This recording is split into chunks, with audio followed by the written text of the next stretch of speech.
Hi, it's Len here. Welcome to Ocean Park, Maine.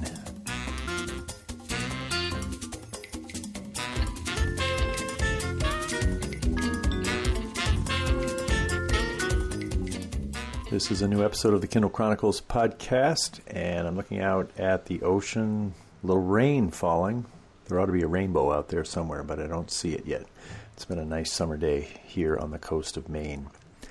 My guest this week is Porter Anderson, who has a pretty fascinating perch on the book industry. He is editor-in-chief of Publishing Perspectives, which takes an international view of the book publishing industry. And he was on the show 7 years ago, so it was fun to talk to him this week and kind of catch up on that length of time where our interests really overlap, especially when it comes to ebooks and trends in publishing and Amazon. So I hope you're going to enjoy that conversation. We'll also have some news, tech tips, and a comment. I've noticed that recent shows have been creeping well past the formerly sacrosanct length of 44 minutes and 58 seconds. Jean Rampla was always encouraging me to hit that mark. So I'm going to see if I can get back to wrap this episode up a little closer to that then. I'd hate to think that without that much of a target, each show is just going to get longer and longer. The next thing you know, I've got a 2-hour Kindle Chronicles, which I think would be a bit much. So let's get going. First up in news, my record as a prognosticator for Amazon's top leadership took a hit today. This was a link that came to me via Garrett Riley. Based on the tea leaves I've been reading since the REMARS conference last year in Las Vegas, I pretty much expected Jeff Wilke, a longtime lieutenant of Jeff Bezos and a fellow Princeton grad, to be the most likely successor if Jeff were to decide to focus all of his time on Blue Origin and other pursuits. But no, Amazon today announced, it was in a securities filing which was reported in several different places today, and it announced that Wilke, who is 53 years old, plans to retire in the first quarter of 2021 after the big holiday season coming up. Taking his place is Dave Clark, and he is 47, and he is going to run the Worldwide Consumer Unit. That's according to a story by Matt Day at Bloomberg. And the Worldwide Consumer Unit is the group that comprises most of what shoppers know of Amazon, including Amazon.com, the fulfillment centers, the physical stores, Whole Foods, just that whole world. Not Amazon Web Services, which is headed by another guy who's the top of that half of the company. A May 2020 Business Insider piece by Rachel Premack.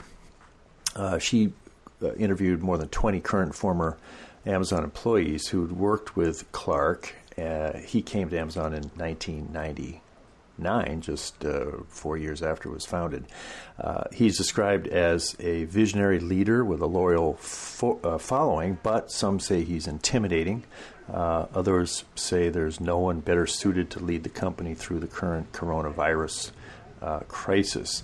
One former Amazon executive told Business Insider of Clark, he's very clever. Even if he doesn't know the details, he can figure them out quickly.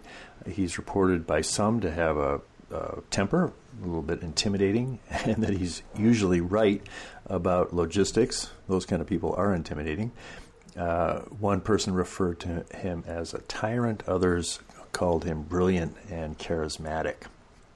The story says, under Clark's leadership, Amazon has achieved a feat unique to any other retailer. It's able to bring a shipload of goods from a factory in China to your doorstep, all through its own network and capabilities.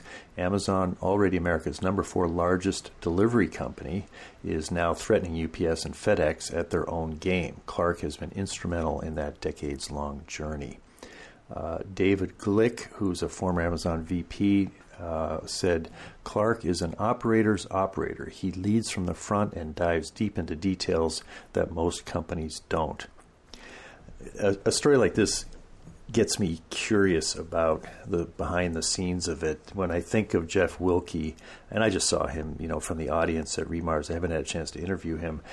he seemed like very similar to Bezos in personality and presence, kind of a geeky, unassuming, almost gentle guy.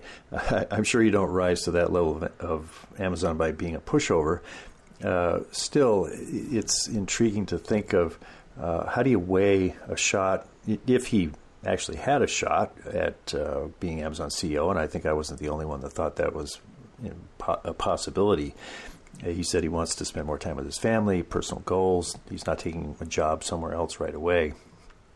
What a fascinating personal crossroads this man has reached at the age of 53. Obviously, personal wealth is something which has come his way by now.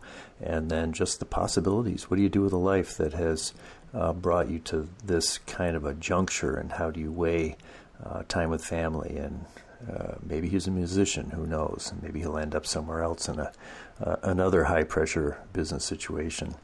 I'd love to, sometime after the dust settles, maybe I'll be able to track him down and see if we could have a conversation. That would be interesting. Second news story, Prime Day. We're still thinking about it. Listener Dan sent me a piece in ZDNet, August 18th, by Elise Betters-Picaro. And the subhead was, did Amazon quietly kick off Prime Day 2020? No, but it sure looks like it. And this is a good story. It's got a lot of great information in it that I wasn't aware of. Reporting a quiet but very big sale on 38 Amazon products, discounted significantly. Amazon told ZDNet that Prime Day has been delayed to Q4, so that makes October 1st the earliest time that we might see it. There already has been a Prime Day in India, and that I made an embarrassing mistake. My son-in-law's mother has a Paperwhite that she wanted to replace, and so she turned to me, the Kindle expert, on the beach when they were up here a while back, and said, when do you think I'll have a chance to get a deal on a Paperwhite? And I said, well, Prime Day is coming up. And then I saw this India Prime Day, and I sent her a text saying, hey, Prime Day is just happening like tomorrow. And it turned out it was in India, so it wasn't going to do her much good. But I'm going to tell you about some of these specials that ZDNet reported, but when I checked on the Paperwhite just now, it is $30 off. It's selling for $100 instead of $130, and that's a kind of a Prime Day level discount. So it might be that's you're seeing the kinds of discounts on the Amazon devices without it being called Prime Day. And of course, Prime Day unleashes all kinds of other things you just have to have, like the $14 Cross gel pen I bought last summer. That's actually getting a little funky now. I might need another one. I love Prime Day. I can't wait. I hope it does happen in early October.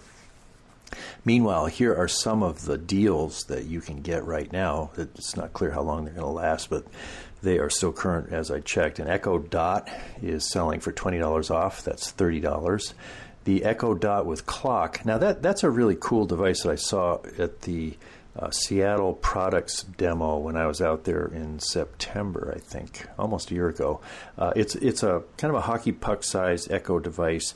It has kind of an attractive fabric exterior, and the digital time shines through the fabric. So if you put it on a bedside table, it'll work as an Echo device, and you can see what time it is. You can just roll your head over in the middle of the night at 3 a.m. and find out what time it is.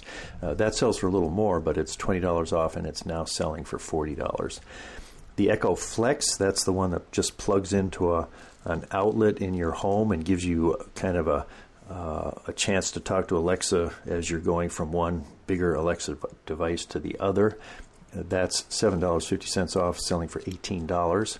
Fire HD 10 tablet, that's a nice big handsome tablet, that's $50 off, selling for $100. The Echo Auto, which is something I really enjoy having in the Tesla, it's $20 off, it's now selling for $30.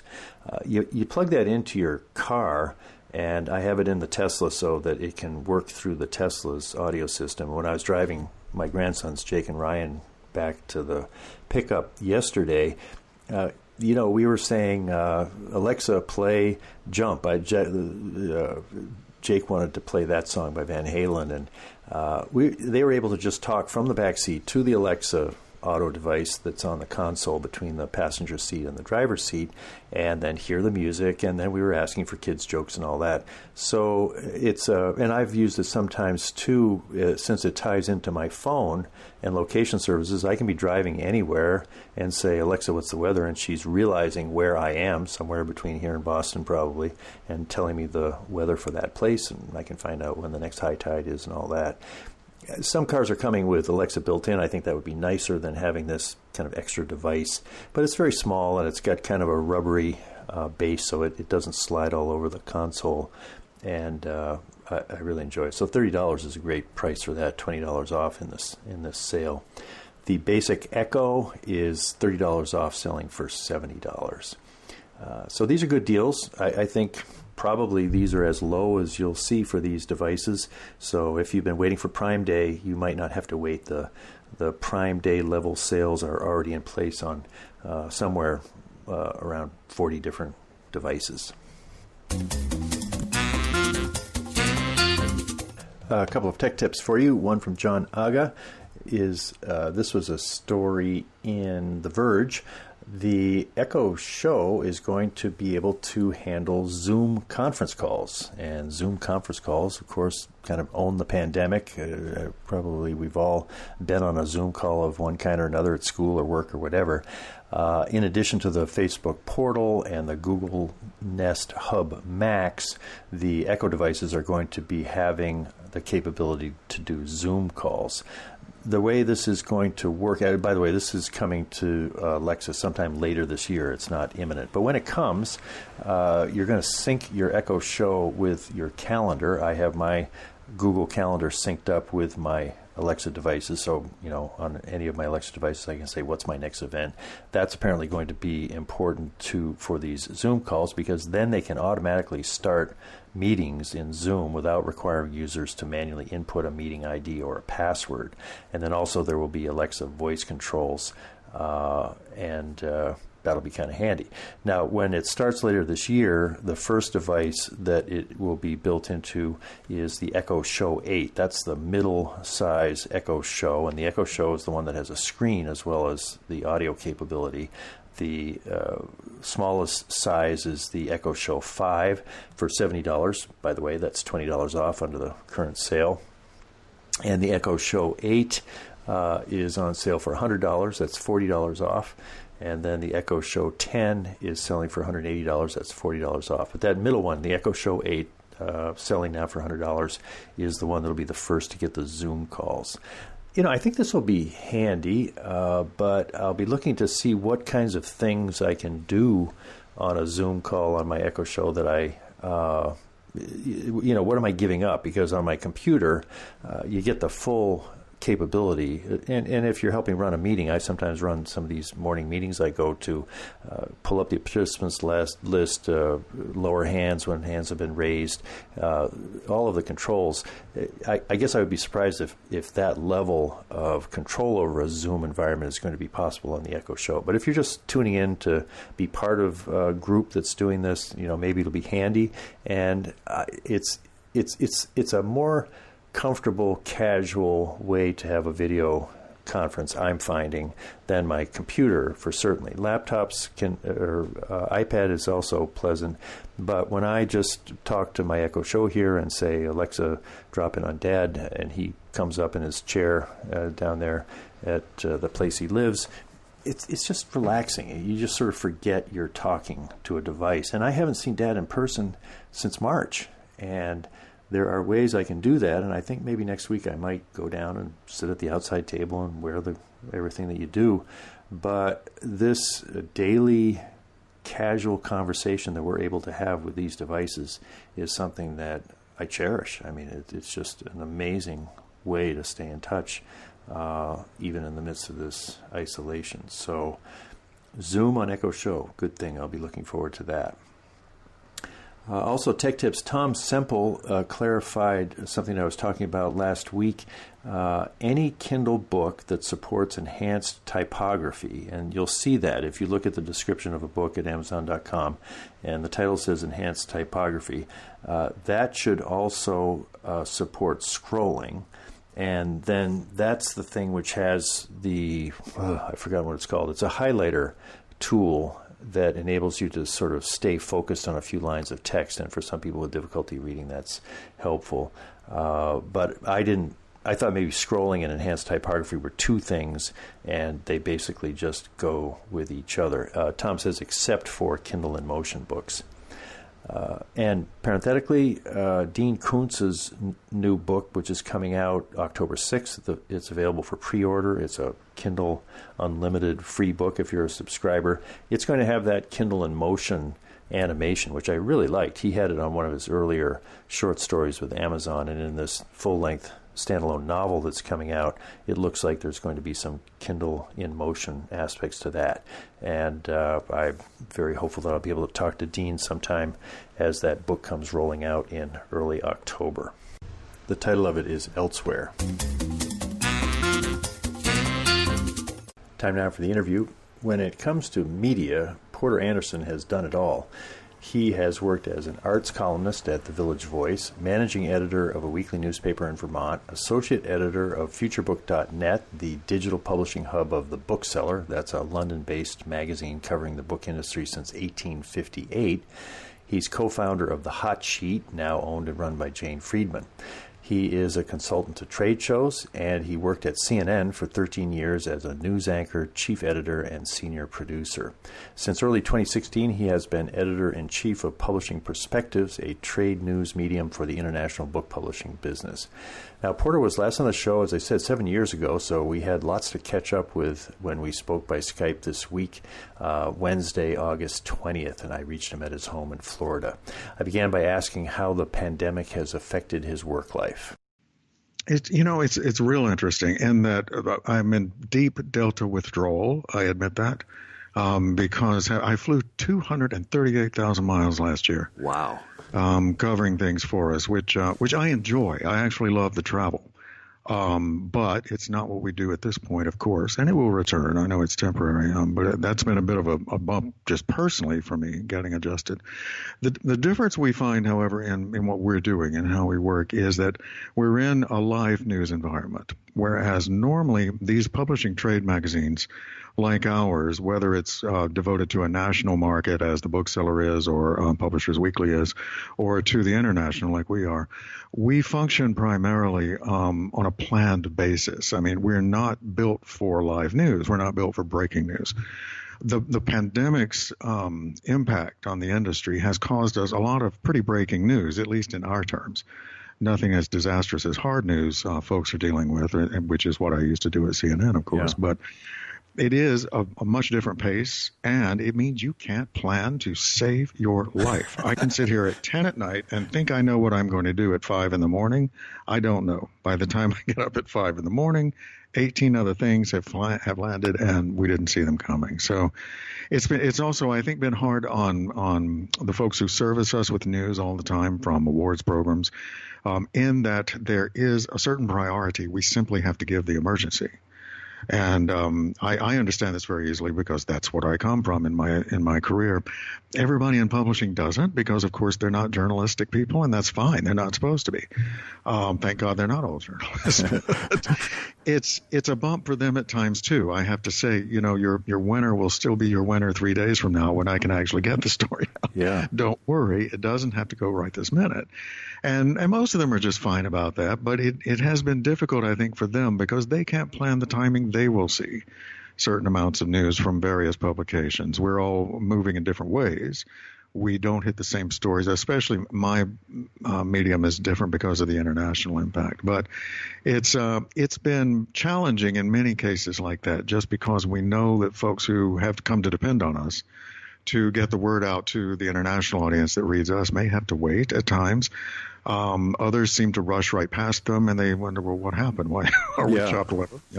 So it's been difficult, both for us and for them, I think. In terms of not traveling, there is, I think, a saving of energy, at least, in not being on the road so much. But as we all know, at the same time, being so bound to one location can be draining too. And I think it's taken a little toll on all of us. That's a huge impact just on your lifestyle. You have a family. Are they seeing more of you than they want to compared to when you were flying around? Fortunately, I live in quarantine all the time. I'm actually one of the true loners. You're speaking to a genuine lone wolf. And I enjoy living alone. I have done so for decades by choice. Yeah. And so at least I don't have that problem, and I feel very grateful in that having to be with myself by myself for so much time is just fine, and being at home is just fine because no one else is here with me. I'll be damned. And that suits me just fine. Are you reading more? You've got hours each week available that you would have been in an airport somewhere. What's the effect on your time schedule? Oddly enough, the timing has been tougher just because we're again, going back to the live news environment, we're dealing with stories that have a great deal of intricacy to them and that bring in a lot of non-publishing elements, right? In other words, I have to stick very close to the Johns Hopkins dashboard on where the coronavirus figures are for each of our markets. When I'm reporting on India, I need to know which parts of India have become hotspots and which haven't, so that the publisher I'm talking to can tell me what they're talking about and I'll be able to follow it. And so there's actually been probably more work. The workload has increased. Sure. I was hoping you'd be right with what you're saying. Acres of time. I'm not on the plane, right? It turns out it's actually probably a bit tougher in terms of the work itself, just less tough in terms of the luggage and the packing and the unpacking and all of that. Well, my wife and we haven't traveled since we flew out here from Denver. And we've been in Maine here the whole time, and we'd like to get back to Denver. We're trying to sell our place maybe. And as somebody who's an expert flyer, do you have any kind of a threshold of when you're going to feel safe to get on a plane again, or what's your sense of where we're headed, tiptoeing back into something like normal air travel? I tell you, I'm unfortunately, I was saying I'm in deep Delta withdrawal. My carrier is Delta, and I'm very loyal to the airline because it is so careful and it's being wonderful. I think they're the leader in the industry in enforcing the masks and in trying to keep the distance in that middle seat, that sort of thing, which I applaud and I've encouraged them to do. They're also being terribly good to those of us who are their biggest flyers. They're taking care of us. They even send notes occasionally just to calm us down because they know we're losing it, and to let them know what the next measure they're taking for safety is. I want to say, though, that I think we're going to need some form of early vaccine before I think movement on a wide scale, like I normally do, is going to be possible, simply because we may see this virus develop various strains. And if you are going into Asia, for example, for a conference there could be a level of danger you don't encounter if you made a domestic flight in this country. Yeah. So I think we need to understand a little more about the virus before I think that wide and just let's all go again travel is going to make sense for business people. I mean, the one-off for a family vacation, maybe, if you feel good about that, God bless you. Most of us, I think, are holding back, those of us who do travel a whole lot, because we know that we're flying into areas that just are not necessarily as secure as what we may, probably the United States is the least secure at this point, as we know. Yeah. I have said to a couple of people I'd feel much safer in Greece right now if Greece would have me. Yeah, right. There's that. We can't land there either, so, yeah. Well, and now you've had you've had a Porter Anderson Media, I think, since 2009. You do consulting for trade shows, events, things like that, which makes me think you probably are monitoring what it's going to look like on the other side of the pandemic. I've been fascinated to watch the Democratic Convention and actually sort of prefer it to this kind of staged, in-person, chaotic thing that it's been before. Would you do what the rest of us are doing and send them a note and say, go back to that balloon garbage? Right. But is that happening like in the book industry, or are there events like London Book Fair and BEA and things that, because of the way they've adjusted to this reality, you don't expect them to come back with these huge signature events that have characterized the industry in the past? I think we will see the big signature events come back. In publishing, it's quite a different situation. The celebratory nature of the convention, and particularly one like this. You're mentioning the Democratic convention, where there are no mysteries, there are no questions left. There is no real battle to be fought in the back room over who will be the candidates. Bernie Sanders took a certain number of votes, but this was known and understood, and we knew that, of course, this would be basically a coronation for Joe Biden. And in those circumstances, the basic need of the convention just goes away, as particularly with that beautiful job they did last night of the different states coming in with their votes. Which normally is standing on the floor with 5 of them at the microphone going, "Mr. Speaker, we cast our vote," right? This was much more fun. It was quite marvelous to see the various outfits and the locations, and it was delightful. It was really very well done, and I think they've made the most of it. In publishing, we're looking at a really different situation, though. That one-to-one contact is so important, particularly to our buyers and our sellers, especially to our book-selling people who are trying to understand what a new market looks like. By that, I mean the store people and the buyers for the stores who are trying to understand what a new market looks like.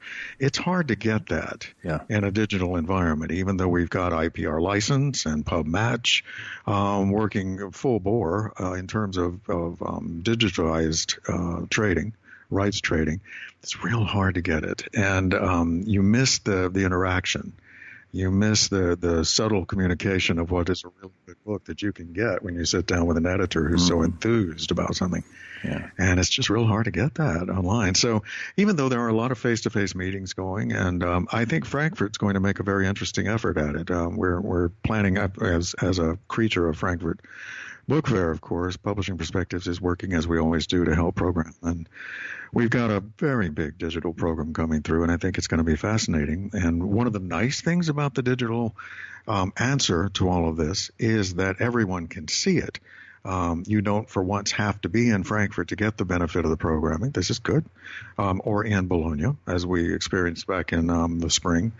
But, you run into new things like, well, what do we do about language? Do we need to have the usual interpreters who normally are in the back of the room in the booth there, right?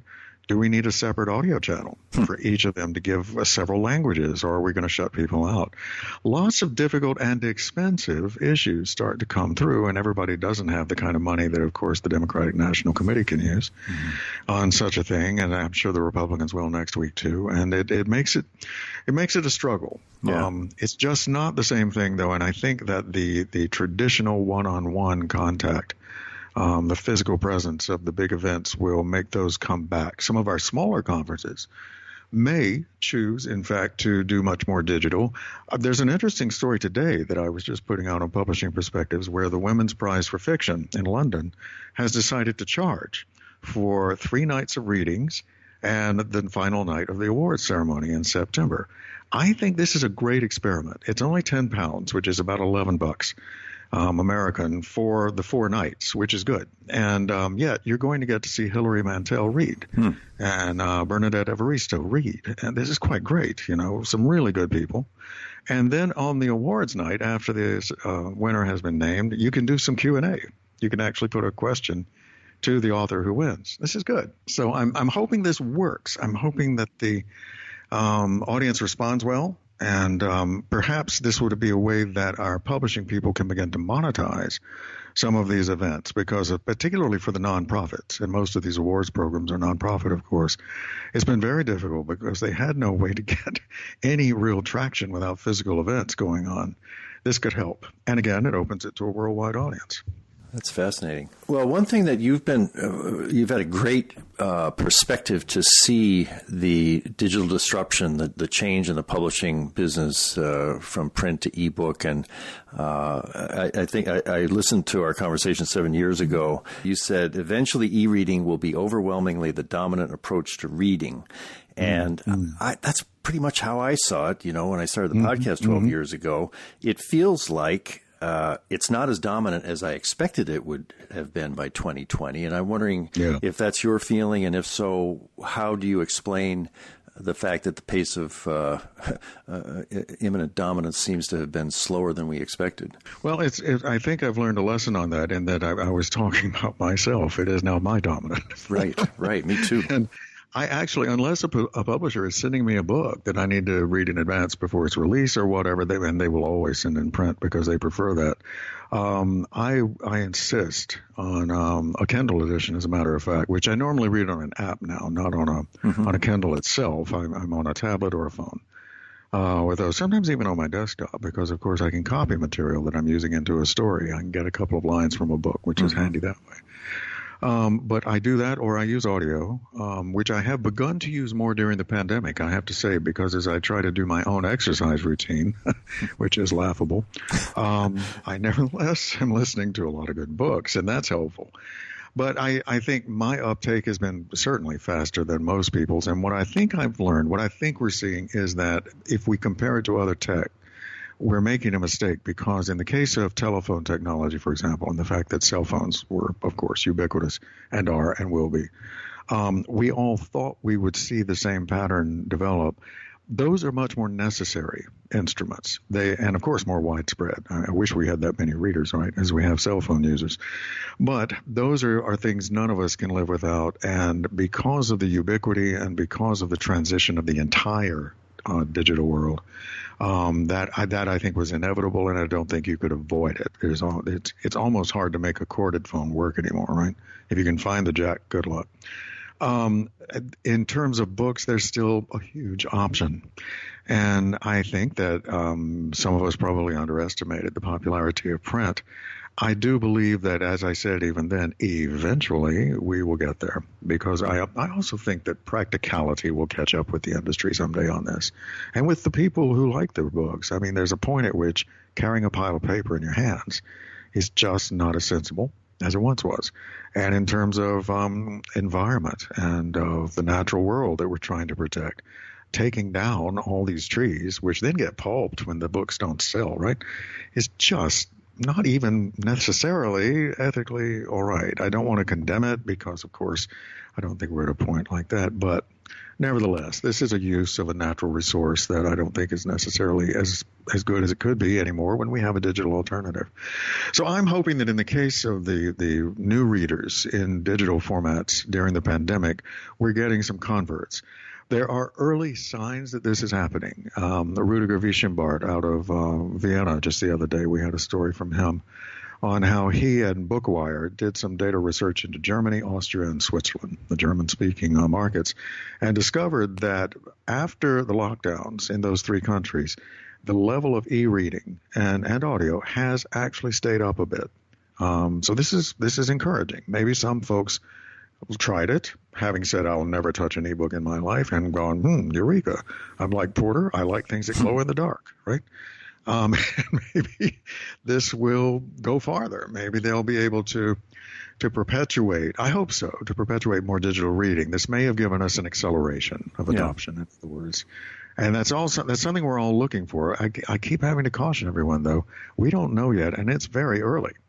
Unfortunately, now most of those same countries are having to look at possible shutdowns again, right? Because they've made the American mistake, and yelled eureka and ran out into the streets and infected each other. And it's just very hard to know where we are in the pandemic, but we know we're not at the end. So how long a bump we can get out of this, I don't know. How perpetuating it may be is yet to see, but I think surely we're moving in that direction. I have nothing against print, by the way. I mean, I do enjoy the feel of the page, and I understand the smell of the book and how exciting some of the physical attributes are.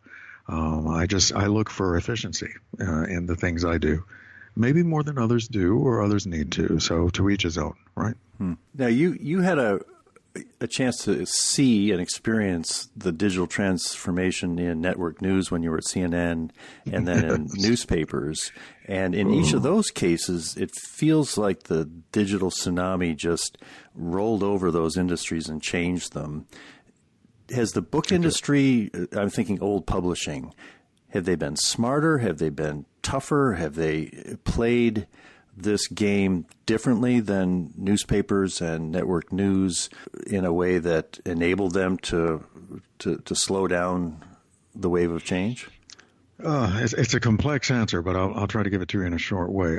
You're putting your finger, by the way, on why I actually went into covering the publishing industry as a beat, having gone through the digital transition in both newspapers and then television. And at CNN, we were at the forefront because we were the first, we were the biggest network and still are in the world, and the first to actually fully digitize what we were doing. And boy, did that kill us. It was one rough period. But we had to. And one of the fascinating things about what's happened in the news industry is that although the jobs situation is terrible, this has caused us to shed many, many, many jobs. And journalism as a profession is in trouble because of that. What did happen is that it perpetuated the life of the news industry. I mean, frankly, I don't think we could be where we are today if we were still standing around on paper newspapers trying to get this stuff out, right? It was necessary. There was absolutely no question we must go this way. In publishing, the difference was that first there was a question, do we have to go this way? At least in the minds of, as you're saying, the great publishers. I don't think they get as fair a rap as they should, however, in terms of what they've done. Most of our strongest publishers are actually very adept right now in reader engagement, all of this digital. In terms of marketing, highly digitized. In terms of their social communications and their ability to announce and move new material into the market, they're very, very there. Really, the last holdout is in what you see when you get to the bookstore and the fact that that's a print copy. And I think that I'm out on a limb a little bit here, but I think that in some ways the industry, which gets blamed for hanging on to print, is actually being held back by its users. I think readers maybe the older set too, but I think that many readers are quite sentimental. And I think that a lot of readers, I don't hold this against them, I just think it's human nature that some of them see a good book in their hands in the quiet of the evening when everything can get calm. I think they see that as a ritual they don't want to let go of in a world in which everything is upended, right? So I'm thinking that perhaps given the chance, I believe that some of our best companies would actually move much more quickly toward a far more digitized product array than they've been able to do at this point. Now, maybe I'm giving them too much credit, but I'm very impressed with the people I talk to, how engaged they are and how determined they are to be ready. Because what happens to any industry that doesn't make this jump, that doesn't eventually do it, as we had to do it immediately in news, and they've done it much more slowly, you will completely be left in the dust. The entertainment industry as a whole, the combine, I'm talking film, television, music, all of it, is so big and is so powerful in the way we live today that if you can't be a part of that digitized industry array, you don't exist. It's hard for us to remember that there was a time when not even television was that powerful in the world. When people first got color television, I remember that they got it because they wanted to see football games in color. And that was it. Nobody was talking about we're going to watch movies. Nobody was going to say we're actually going to sit here for 8 hours a day binging on anything. It was nothing like the force it is now. The internet wasn't even there. And radio was a quiet thing that mumbled in the kitchen because nobody ever turned it off, right? Right. It's remarkable what the entertainment upheaval of our society, the developed societies, has done. And you see, as you watch the influence of the major societies around the world, of the major cultures around the world, it's always the entertainment that gets there first. When you see them move into the rest of the world, it's the genes, right? It's the music. It's all of these trappings that have actually become the insignia of a culture. So it is just absolutely mandatory that reading and literature become part of that combine and firmly available there, which is why I'm so glad that everybody releases all formats at once. We're past, I think, in most cases, the windowing stage, which was a terrible transition. And we're actually reaching the people who are ready quickly because this is where it's going to be. Does that make sense? Yeah, absolutely. Yeah. You had a story a couple of days ago, I think, about the 3 publishing trade groups in the U.S. Releasing a letter to the House Subcommittee on Antitrust. What I noticed, and I think the point of your reporting on it, was they offered a very focused statement about what they hoped the government would do to restrain their perception of Amazon's monopoly powers are being abused. Do you expect that there really will be some significant antitrust action taken against Amazon on the other side of these initial chess moves that the various groups and players are making? I think there may be eventually. At this point, I don't think we should expect to see anything quickly. And that's simply because we're in an election cycle. Although that particular subcommittee and this impetus on the Hill is being driven by the Democratic side, the Democrats have to solidify their situation first. They're going to have to focus on the election. I think this is a good start, and I'm glad that it's something that's being picked up again. As I pointed out in my article, though, last year in June, there was exactly the same appeal that went out from the AAP and other organizations saying, would you please look at this? I mean, this has gone on for so many years. There hasn't been an appetite for it yet. I do think it is an interesting thing to note that if we can get into a Democratic administration, I think it's likelier that they'll take it up.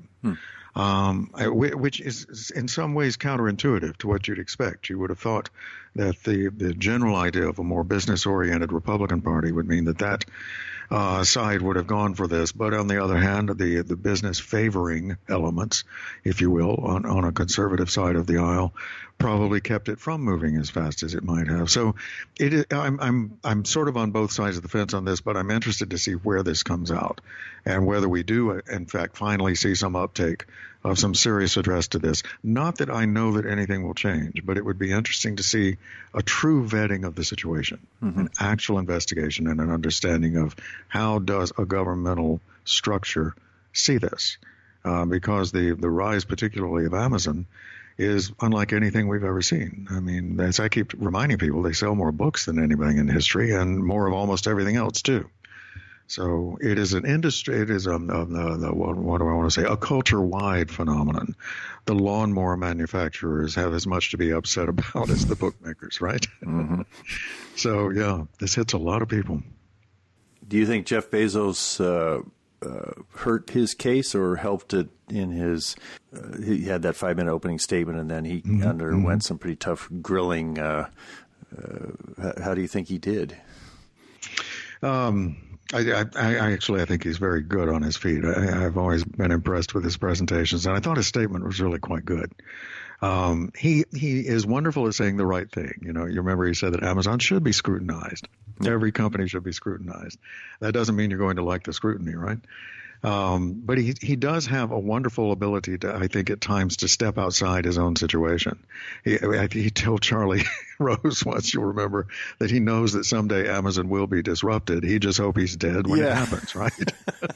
Still one of my favorite lines. Right. And I think that in that regard, he did probably everything he could have at this point, but I think there is a lot of concern, of course, stacked against him. And only time will tell whether that actually went in his favor or not. I think we're going to have to wait and see where they go with it. Yeah. I've been fascinated following Amazon Publishing since the start. And you know, I think when it started, who was that guy that headed it at first and he had to leave? Larry, the agent. Yeah. It got off to a wonky start there. He did, and he wasn't able to hire any big-name authors to... Larry Kirshner, yeah. But now finally, sometime into it, Dean Koontz last year, I think, surprised a lot of people by signing a new contract with Amazon Publishing. You know, Patricia Cornwell had gone that way before him. Exactly, right.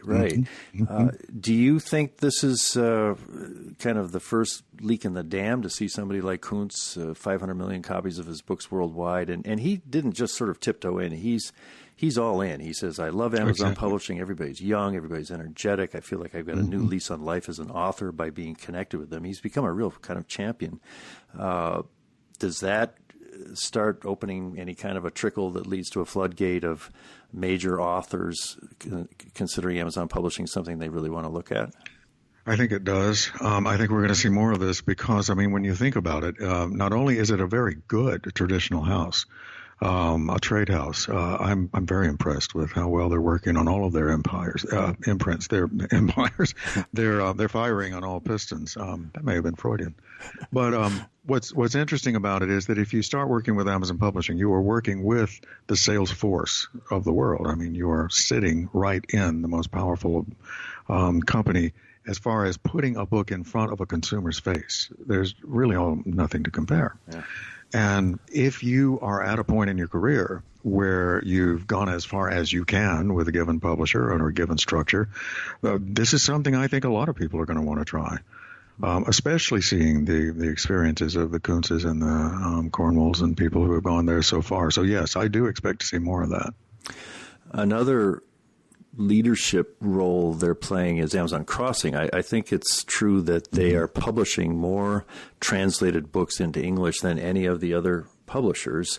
That's correct. And, I've talked to some of the translators and some of the people at Amazon Crossing. It's really a mission on their part. It's sort of a Bezosian sense that we are better off if we get to see not just, literary books being translated from overseas, but the books that everybody's reading in Turkey, or the things that are really popular, have us have a chance to do it.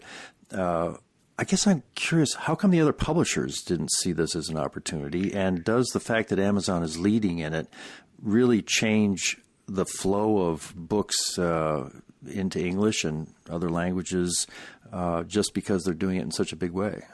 It totally does. And you're putting your finger right on it. Gabriella Pageford, who's directing the imprint, is just so brilliant at this, because she and everybody working with her understood that the old world had always given translation only to very, very heavy literary work, which was fine. There's nothing wrong with good, heavy literary work. But they realized the way to get people to read across a culture is to get there where they live, give them romance, give them crime, and give them thrillers, whatever they want to read. And as you say, give them the current material that somebody is reading in country somewhere else. This, I believe, has actually been given an extra boost during the Trump administration, when we've had such an anti-immigration concept going on and such a setting for so many things that we're looking at in public life. I believe a lot of people have said, well, one way I can reach another culture, by God, is to read something from there.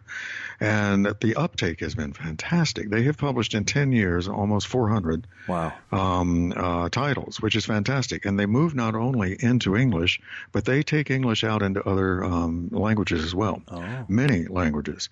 And they're looking for the more and more and more exotic material too. They've published only the second book out of Madagascar ever to be put into English. It's quite good too, and it's a fascinating thing. And the project has been so successful. It's one of my favorite of their attempts, because almost no one else could have done it too. We have wonderful houses, Dalkey Archive, everybody else, who have been doing beautiful translation for so many years, but nobody had the ability and the foresight to say, this is something we can do. We can contribute to that. As an internationalist, I couldn't be happier. It's great to see. Yeah, that's exciting. 7 years ago, you were reading 6 or 7 books at a time. Are you reading more at a time since you're in pandemic world, or less? And you said that you're reading mainly, you're not reading on Kindles, but the apps and the tablets. What's your reading life like on kind of a technology end? I'm actually still reading the same 6 or 7 books. Those same 6 you were reading 7 years ago, right? You haven't finished them yet. I promise I'll finish them soon. No, but I am still reading 6 or 7 at a time. I can't help myself. It's fascinating because I get excited about whatever comes in new, right? And so I open it up and all of a sudden I'm hooked, and I'm nowhere finished with another one. So I bounce and bounce and bounce and bounce. It seems to work for me. I think it would probably drive everybody else over the edge. It's working for me, and I'm still reading so much, but I like that. And again, that's part of the digital capability. If I had all of these things to juggle physically, I don't know where I'd be in my house here. Yeah. There'd be no room. How about a book or two that you've read recently that you'd recommend for either joy or information, or just something that had an impact on you in the last few months or year? I'll tell you, one of the best things I've just read is The Twilight of Democracy. Actually, it's just Twilight. There's no "the" on the front of it, like the Twilight of the Gods. This is by Anne Applebaum. And Twilight of Democracy, the subtitle is pretty amazing. It's the seductive lure of authoritarianism. She writes for The Atlantic. A lot of people know her for her columns. Wonderful writer. And she's one of these people who's able to make it terribly understandable why in democratic cultures throughout history they failed, why the whole thing came apart. What is the insecurity inside each of us that makes us want a dictator? Terrifying and yet very important to hear right now, of course. And that's why it's just come out from Penguin Random House Doubleday. It's a terribly good book. Also, The Madman Theory, which is out from one of my colleagues at CNN, Jim Sciutto, looks at the concept that many people have of Trump as the willing madman. You might remember that Nixon was thought to be employing this kind of stunt when he kept a lot of the foreign relations we were engaged in at the time off balance by letting them think he might do something crazy. Be careful, don't make him mad. There is a concept that says this is what Trump is doing. Now, if you read Mary Trump's book, Too Much and Never Enough, which I also enjoyed, you realize that she, as a family member, is saying there's no strategy in his head at all, let alone madman. But it is a fascinating look at that. And one that I'm looking forward to is called Hoax. It comes out on Tuesday, as a matter of fact, the 25th, from Brian Stelter, who is the media correspondent at CNN. Very savvy man. And it's about the relationship of the Trump administration and Fox News, and just how the closest thing we've ever seen to a state medium has been able to support and on a highly interactive basis work with this administration to push its messages and at times to make its messages, to push him in directions that it wanted to see things go. Fascinating, scary. I find that the national emergency is such that this is what I want to be reading right now. I'm not reading as much fiction as I normally like to, and I'm looking forward to getting back to it. But I think that all of us in the United States have a real obligation at this point to make some serious decisions and to work very hard to make sure that whatever the outcome of the November 3rd election is, it's what we want and not something that we let happen by accident, because we need to make sure the America we're presenting to the world is the one we meant to. Well said. I have been speaking with Porter Anderson, Editor-in-Chief of Publishing Perspectives. Thanks very much, Porter. Let's not wait 7 more years, Len. Indeed. I look forward to talking to Porter again a lot sooner than 7 years next time. My guest next week will be Joe Lemay. He is CEO and co-founder of Rocketbook. That's a Boston startup founded 6 years ago. I've been talking about a fair amount. It's these notebooks, and you write with a special Friction pen, and then you can zoom what you've written up into the cloud via your iPhone, and then you just wash away with a wet rag what you wrote on the book. It sounds kind of crazy when you describe it that way in the midst of all this pure digital technology that I enjoy, but there's something about the spirit of this company and the inventiveness that has made me very excited that I was able to schedule an interview with Joe Lemay next week. Further out, TKC 631, September 6th, I'll be talking with Brad Parks. Interesting story there, because the last time I spoke with him, he was with a Big Five publisher, and he was at a book reading at South by Southwest in Austin with an author who was writing for Thomas & Mercer. And the two of them, I think, had spent some time comparing notes. Well, what's your publisher doing for you? What's your publisher doing for you? And now Brad Parks' new book that's coming out is being published by Thomas & Mercer. So I hope I'm going to have a chance to find from an author exactly what was that transition like, and why did he choose to leave a Big Five publisher for Amazon Publishing's mystery imprint. His new book is Interference, and it's available for pre-order delivery on September 1st. TKC 632. The following week, I'll be speaking with Erica Bauermeister, author of several best-selling novels.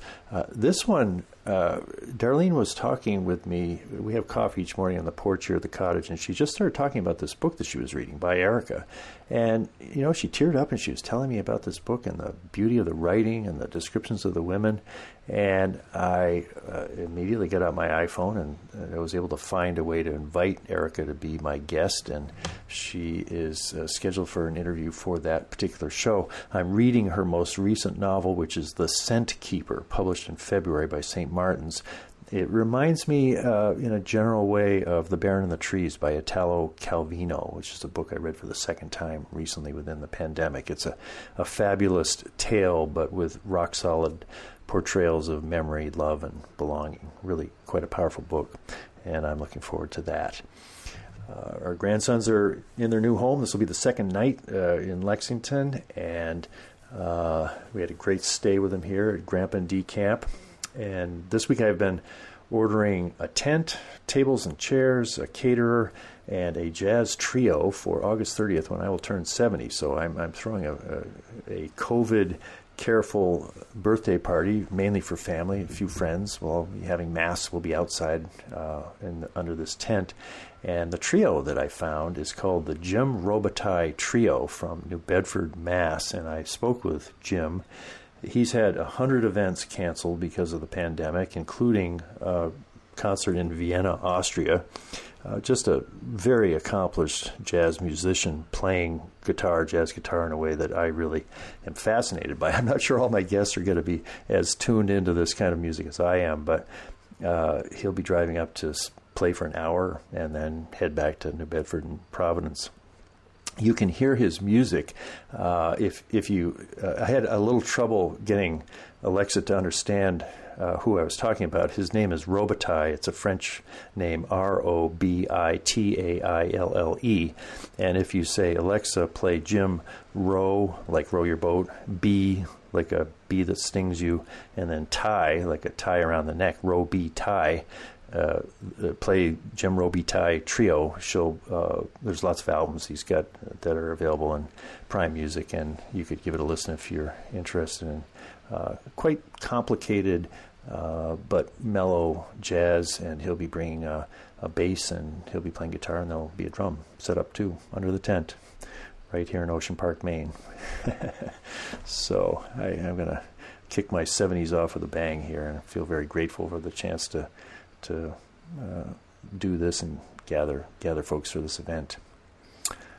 That's it for the Kindle Chronicles from Ocean Park, Maine. I appreciate you listening, and I see that I have zoomed past the 44:58. I hope you've enjoyed it. Bye.